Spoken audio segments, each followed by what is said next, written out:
And within 2020 and 2 months of 2021, we've already seen this Black Lives Matter movement and the differences between the treatment they receive from police from, Ferguson to Brooklyn to California and other cities where Black Lives Matters and police interference has been highlighted and escalated, and to how white supremacists are treated when they go into the streets to protest, like the insurrection, in Kyle Rittenhouse in Kenosha, Wisconsin. Well, listen, policing, it started with slave patrols and then to enforce the Jim Crow's laws after slavery. So I know as a 21-year veteran policing and doing policing for over 28 years now, that in black and browns communities, the police hunt. And in white communities or non-minority communities, they protect and serve.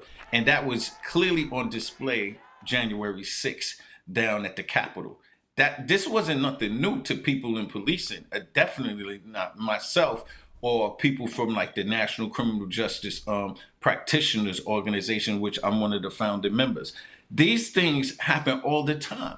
They protect and serve in white communities and they hunt in black communities. So when you see the Black Lives Matter protests out there last summer, they had armored officers, they had the National Guard, they had everybody.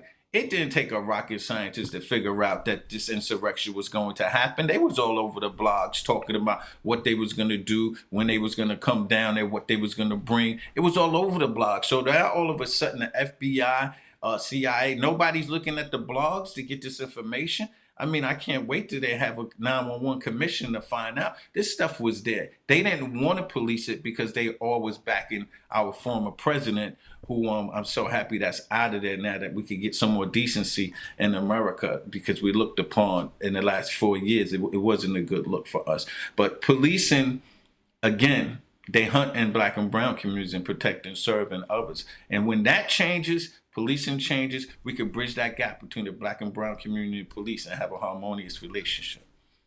We are touching on some very important points here. We're going to head to a quick break, but we'll have more with you right after this break.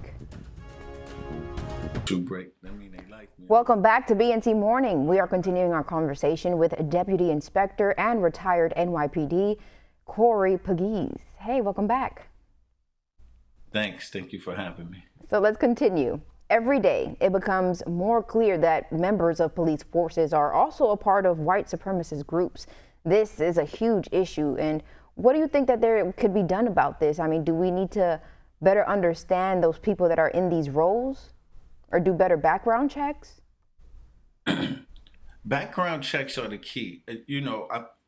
I'm pretty positive that in a few years it's going to be a lot better. What we have now is what we have. I do know that white supremacy has infiltrated policing, teaching, colleges. I mean, we're in America. White supremacy alive and well. January 6th has shown you.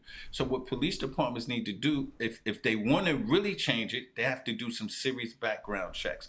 You got to understand, if it's not like New York, LA, Chicago, Detroit, most of these police municipalities are very small, 50-man departments. It's a good old boy network. Nephews, cousins, next door neighbors. All we got to do is look at the Rashard Brooks case in Atlanta, who was shot multiple times in his back and murdered. When you look at that case, you see that the police chief was friends with the people that shot him. So all of this stuff is not new stuff. It's just with technology, this stuff is starting to rise to the top. But there's a bunch of white supremacists in policing all over America. And the people that's in charge, the commissioners, the chiefs, they need to be held, their feet need to be held to the fire to root it out. If you find out that somebody's a white supremacist or part of a group, no suspension, no vacation days, quick termination. Because I do know as a cop, every cop wants to be able to pay their mortgage at the end of the month. And so nobody's trying to get fired, okay? So if you root them out, fire them, you send a message to that police department that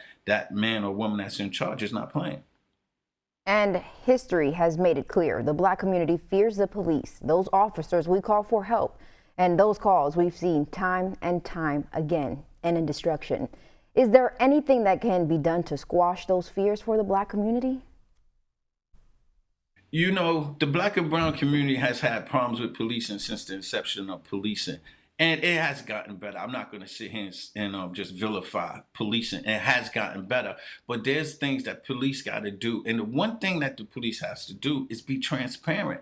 That's all people want. People want transparency. I don't care if a black, green, Asian, brown cop comes to my house. All I want them to do is treat me and my family and my community with respect. That's all we want. But we can't keep saying, like the police, like Eric Garner was murdered, right?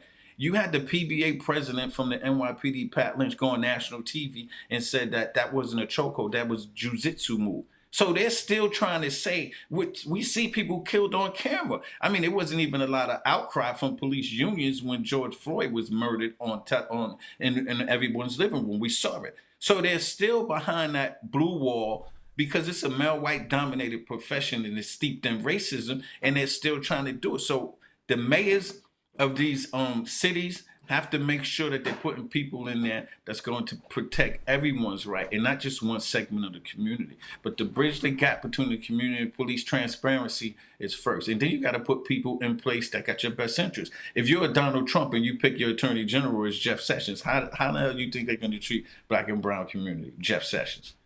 It doesn't work. So when you put somebody there, they have to be vetted and they have to be able to police the entire community. And can you really quickly, for those of us who are from the outside looking in, give us a glimpse of what your experience, working for the NYPD and being behind or in that uniform, what was that like for you? Well, my experience in the NYPD, I had to deal with racism my entire police career. From the very inception. Actually, when I made captain, I was one of 13 black executives in a 50,000 man police department. That's one of 13 out of 50,000. So every step of the way, I had to deal with it. But what I did, I dealt with an iron fist. If they showed any racism toward me, I made sure that I rooted it out. I didn't play any games with them at all. But again, when it's a male white dominated profession, you got to be able to try to weave your way through, and you can't make change unless you got power. So when I became a commanding officer, I was actually the first black commanding officer in history since 1845 to run the 6-7 precinct, which is the second most violent precinct in the city of New York. I was able to affect change because now it was my policy. So the officers had to listen to me. So I set the policy and I made sure that that black and brown community was policed properly. And that's why I employ these young black and brown men and women to join these police forces, because you can't affect change unless you're a part of it. We can't be on the outside saying, I hate the police, and it's just people that don't look like you in policing, because they're going to set their own policies. Retired Deputy Inspector for the NYPD, Corey Pegues, thank you so much for joining us today. You gave us such insight. We appreciate having you here on BNC Morning. Thank you for having me. We'll have more news right here after this break.